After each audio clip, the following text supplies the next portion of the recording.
Welcome into Real Kipper and Born. No Kipper today. I am joined by the great JD Bunkus, who I'm going to introduce in just a moment. I just did. Let's just say hello. Hi, JD. Hey. Hi. Welcome aboard. Glad to have you today. We are still live on Sportsnet, Sportsnet 590 The Fan, Sportsnet 960 in Calgary, Sportsnet 650 in Vancouver, and Sportsnet Plus. Technical directors Jake Schultz and Derek Brandeo. And as always, this hour of Real Kipper and Born brought to you by Bet365. Bunk, how are you, pal? Good. What's going on? I always want to know where Kipper is. Wedding? Wedding in New Jersey, I think. He's actually funny. He was like, He's a gallivant. Yeah, he gallivants. He was actually like, hey, just so you know, Monday, you can call me in the car. I'm going to be driving back from a wedding in New Jersey. Oh, yeah, for sure. I was like, why don't you just not do that? Yeah. And he's like, yeah, okay. Yeah. He agreed. Yeah. Maybe he wanted to give your show the big scoop. Do you think there is one? Well, he gave one to not your show. Oh, yeah. Last week when we were talking about, he talked about Marchand. Yeah. He went on with the yeah. other guys. Yeah. I was like, hammered. you got a show, right? What's funny is he'll often give it to us about evolving. going on other shows and being like, you don't want to give the good stuff to the other shows Yeah. or whatever. He's aware of what's going on. Yeah, so. he came in and I was like, you should have done it. Oh, what? Yeah. What? Everyone knew that. Yeah, everybody Yeah. knew. Everybody knew. How have you guys enjoyed watching the Panthers celebrate their Stanley Cup victory? So Hard. Yeah? hard for you? No, like, they're celebrating it hard. They, and I it will is, say, it looks exhausting. I can't help but feel like, God, they must be tired. the most 40-year-old guy thing I've ever heard. I think a couple things. One is I've seen some blowback on Twitter from fans of the Oilers and some others that have gone like, this is such a classless way to celebrate the way that they've... classless. What a dumb word. I know, but that's it, where they've gone, oh, they didn't have to call out the Oilers, like Marchand wearing the losers I crest. will say I didn't. I love it. I just, again, for a sport that is aching for genuine animosity, like that thrives in animosity. Of course. Why do you remember it's good. Avalanche Red Wings, right? It's like, did they get along, or did you watch a documentary on it 20 years later because they hated one another and Right. it was a blood feud?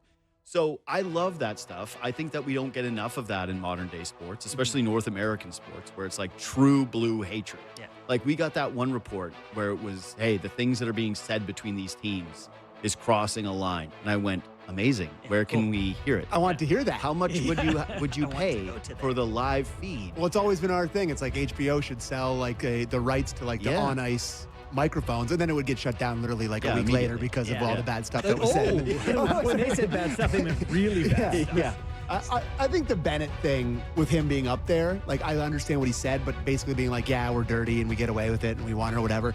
That's cool. I do think I got that no problem. I don't have a problem with him saying it, but I do think that's a bit of a tough look for the league, having a guy being up there being like, But he didn't say I get away with Well, it. He they- said like people complain because Yeah, we're but- dirty. yeah, and and I they are. apologize to absolutely. He did yeah. the Conor McGregor line, and then did Kachuk go up after? I don't know. Because I just saw the Kachuk one thing. tried to deliver the same line.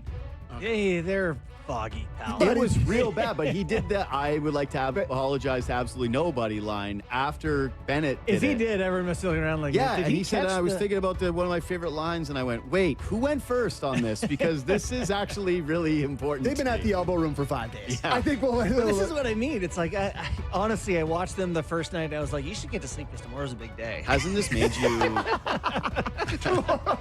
Yeah.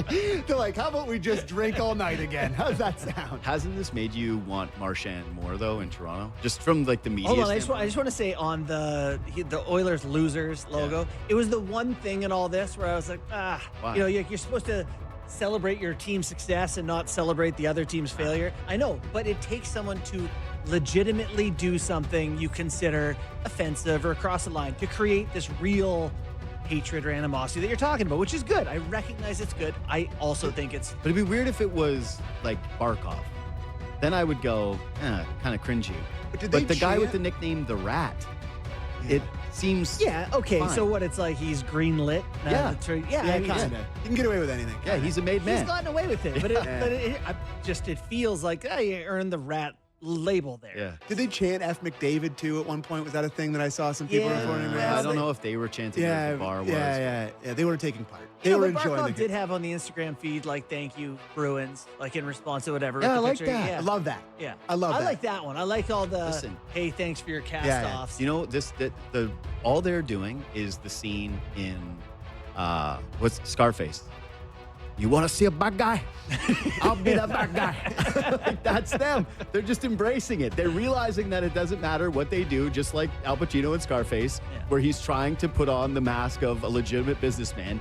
And yet when he goes out to the restaurant, people still look at him with a raised eyebrow. And so he loses his mind. He's like, you know what? Fine. I'll just be who you think I am. Right. And that's all the Panthers are doing, so I'm into it. And now their legacy is totally cemented, right? Yeah. With the 2 cups. So it's like they can do and say whatever they want. Like now they're feeling like truly on top of the world. 1 cup's one thing, but back-to-back cups, 3 straight finals, it's like they are, There is a level of it though, Sam, where we're watching this stuff where it's like they're trying to be like the we don't care, whatever.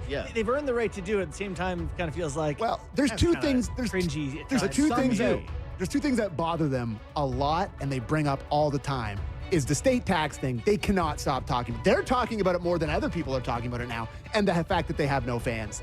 They are talking about it. So it's like, they don't have any fans. Like, the people at the bar on the street that your parade's going down happen to be looking out the window. Wow, what a parade. Same bar that's probably filled with Panthers fans for every game. It's like the one hot spot. spot. So those are the 2 things that really seem to be bending them out of shape. I didn't think that the team Twitter account should have tweeted like, they say we have no fans, like with some pictures of fans or whatever. It's like, don't lean into it. It was like 96% of homes didn't have the game on that they wanted in Florida. They weren't being literal when they said you have no fans. Right. It's like you have significantly less than every other market that cares about this sport by a significant margin, and that's what people are pointing to. I will say to your cringe point, it's just, for me, there's stuff I enjoy. Like, I've really enjoyed Marchand's run because it feels very authentic to me. For sure.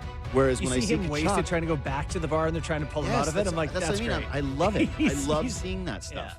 And so when I see the thank you to the other teams for Brad Marchand, who took a sweetheart deal with the Bruins, went to them hat in hand and said that he wanted to get something done because being a Bruin meant something to him. And then the organization went, we're going to go in a different direction.